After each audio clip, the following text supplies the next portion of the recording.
भाजपा ने संसद नहीं चलने दी।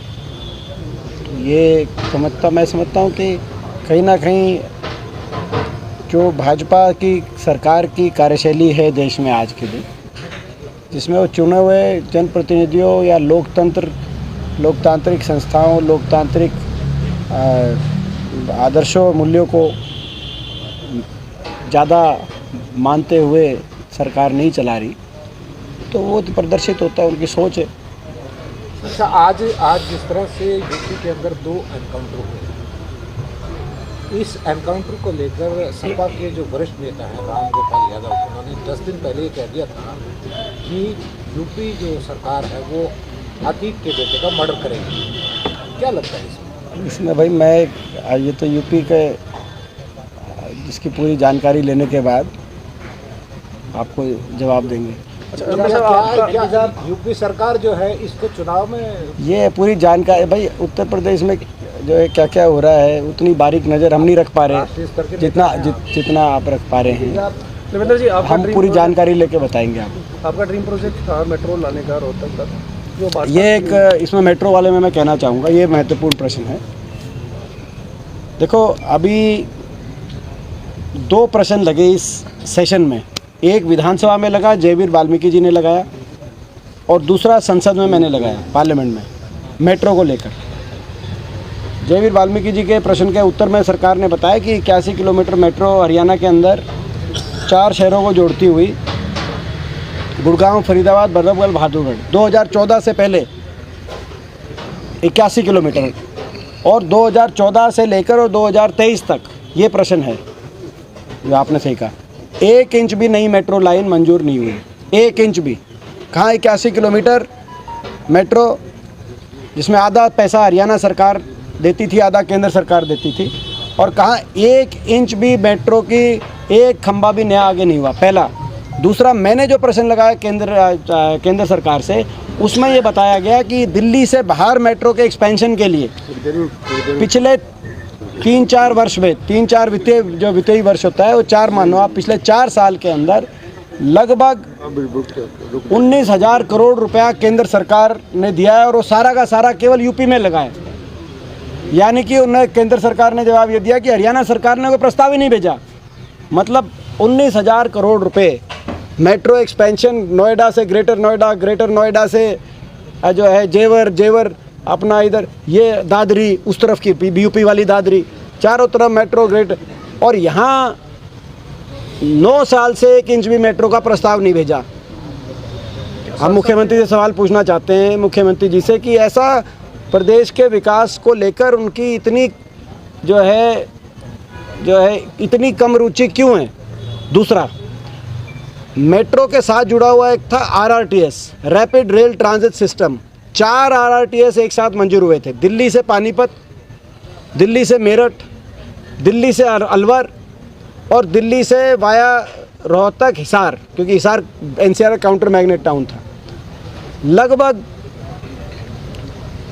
26-27 हज़ार करोड़ की लागत से दिल्ली से मेरठ काम पूरा हो गया, उसका उद्घाटन हो गया, ट्रायल रन चल रहा है। दिल्ली से मेरठ वो मेट्रो ही है, RRTS, जो मेट्रो को आगे कनेक्टिविटी करती है, वो आगे शहर से बाहर और तेज स्पीड से दौड़ती है। रैपिड रेल ट्रांजिट सिस्टम आप देखने जाओ, जबकि मेरठ दिल्ली से ज़्यादा दूर है, रोहतक दौर नज़दीक है, यहाँ नहीं थी। प्रश्न ये बनता है 9 साल के बाद कि वो आज तक वो मेट्रो खा गई। और मैं सवाल ये बनता है कि हमारा तो पैसा लग रहा था ये मेट्रो में, हमारे सरकार थी तो इन्वेस्टमेंट हो रही थी हज़ारों करोड़ की, मेट्रो की हज़ारों करोड़ की इन्वेस्टमेंट। 4 थर्मल के कारखाने लगे उस समय, परमाणु का कारखाना हरियाणा के अंदर, ये विश्वविद्यालय बने, इनके समय कोई काम हुआ नहीं, मगर कर्जा हो गया 3 लाख करोड़। ये प्रश्न उठता। तो मेट्रो का आपने जो सवाल पूछा कि भाई बड़े दुख की बात है, ये 2 प्रश्न लगे थे, मैं प्रश्नों का आपको जानकारी बता दूं। एक मैंने लगाया था और एक जयवीर वाल्मीकि जी ने लगाया था, दोनों का आप उत्तर देख लो। 1 इंच मेट्रो नहीं 9 साल में, और 3-4 साल में केंद्र सरकार ने 19,000 करोड़ दिया है, और वो 19,000 करोड़ केवल यूपी में मेट्रो एक्सपेंशन के जा रहा है, क्योंकि यहाँ से प्रस्ताव ही नहीं भेज रहे। लेकिन भाजपा के सांसद तो दावा कर रहे थे कि सेकंड टर्म के अंदर कंप्लीट कर दी। नहीं, वो मेट्रो तो छोड़ो, आप महम की रेल देखो, आप रोहतक महम झांसी रेल की लाइन जिसका foundation stone Akhil Bharatiya Congress committee के राष्ट्रीय अध्यक्ष उस समय के रेल मंत्री मल्लिकार्जुन खड़गे जी ने रखा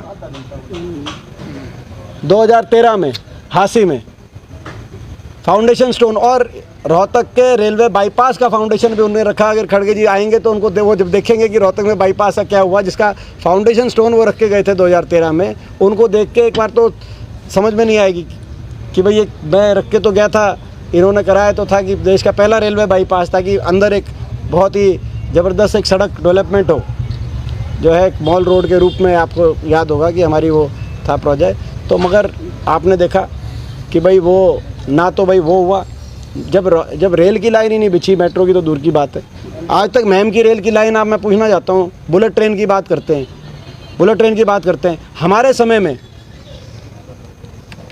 विदिन 4 साल रोहतक झज्जर रेवाड़ी रेल की लाइन बनकर तैयार हो गई थी कि नहीं, मैं पूछना चाहता हूँ आपसे। फाउंडेशन भी रखा लालू प्रसाद जी ने और उसका इनॉग्रेशन भी किया।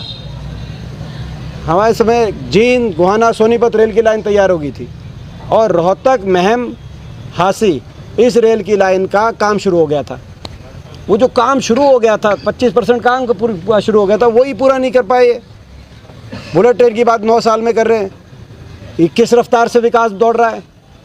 आप हम रेल की लाइन की कितने किलोमीटर बिछे वो बता दो, मेट्रो की लाइन कितने किलोमीटर भी बिछी वो बताओ। आप रफ्तार किस तेज से दौड़ रहा है, तो आपके सामने दीपेंद्र जी ये प्रश्न है। लोकसभा चुनाव 2014 में तो ये मेट्रो वाला जो है ना, अच्छा क्वेश्चन है, क्योंकि 2 हमने क्वेश्चन लगाए थे इस बार। 2014 में हरियाणा पर 71,000 करोड़ रुपए कर्जा था, आज बढ़कर 3 लाख रुपए से 3 लाख से अधिक ज्यादा हो गया कर्जा। कहाँ गया इतना पैसा? तो बता ही नहीं कहाँ गया। कर्जा तो 4,23,000 पे है, वो कहाँ गया बताओ। तब तो पूछे नहीं कर्जा देखो, इसमें क्या है कि अब कह रहे हैं महंगाई हुई कम क्योंकि बीजेपी में है दम, तो तेरे आपका जो सिलेंडर है वो 400 से कम आ रहा होगा, कहीं तो जा रहा होगा। कारण क्या रहा जी? इतना पैसा कोई प्रोजेक्ट तो पैसा कोई भ्रष्टाचार भाई, भ्रष्टाचार। दादा गौतम क्या कह रहे हैं? दादा गौतम कह रहे हैं खोपर एकला ही जीवन लग रहा है। वो क्या जीम रहा है? लेकिन उनकी तो सर 1 करोड़ नहीं क्या वो मैं पूछना चाह रहा हूँ, ये प्रश्न चिन्ह है। वो खोपर एकला तो जीम रहा है, लेकिन वो खोपर एकला क्या जीम रहा है? वो ये जो है ये अपना जो विकास का पैसा है, ये भ्रष्टाचार की भेंट चढ़ रहा है। हरियाणा के अंदर खुली लूट है। ये स्थिति तो बीजेपी वालों से पूछना क्वेश्चन। सारा माइनिंग का घोटाला, शराब का घोटाला, रजिस्ट्री घोटाला, और जो आप बोल रहे हो ना, इन्होंने गुड़गांव में एक औद्योगिक उनका NRI का मेला लगाया था जो, और हाँ, तो वहाँ पे इन्होंने करीब 200 करोड़ रुपए आप भगत पे खर्च कर दिए थे। NRI के लीला होटल में इंतजाम करवाया था। 6,19,000 करोड़ का निवेश की बात करी थी इन्होंने। 407 MOU सिग्नेचर की बात करी थी, लेकिन आज उन बातों को 7 साल हो गए, रिजल्ट 0।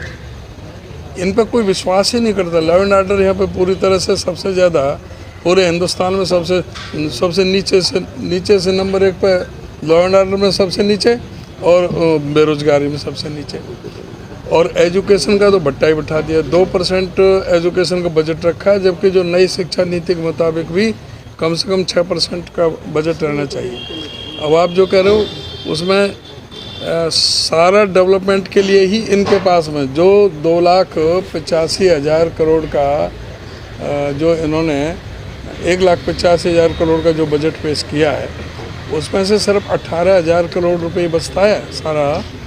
बाकी तो सैलरी, तनख्वाह, ब्याज, 31% तो बजट का जो सकल SGDP है, 31% तो इंटरेस्ट में चला जाता है, और फिर उसकी किस्तों में चला जाता है। सारा ही इनके पास में कहीं भी सारा डेवलपमेंट के काम तो पूरी तरह से ठप है। मेट्रो रेल 1 इंच बड़ी नहीं, रेलवे लाइन, यूनिवर्सिटी कोई न बनाई नहीं, मेडिकल कॉलेज कोई बनाया नहीं, स्कूलों में 30,000 पद खाली पड़े हैं। आपको कितने स्कूल ऐसे दिखाएं जो हाई स्कूलों में 1 टीचर से काम चल रहा है? 1 टीचर है, और हाई स्कूल मैट्रिक तक का है। ये शिक्षा विभाग को तो इन्होंने इसलिए कर दिया कि इसमें पढ़े किसके बच्चे हैं, इसमें गरीब लोगों के बच्चे पढ़ते हैं, इसलिए उनको पढ़ाने की क्या ज़रूरत है। 30,000 पद अध्यापकों के खाली कर दिए। कोई उसमें है कहीं टीचर नहीं, बैठने के लिए टाट तक नहीं है, बिछाने के लिए बच्चों के लिए कहीं भी। और वो तो छोड़ो, जो इनके पास में कहाँ वो लाइब्रेरी और लेबोरेटरी और वो तो सब छोड़ो, और तो कई चीज़ को है नहीं कहीं।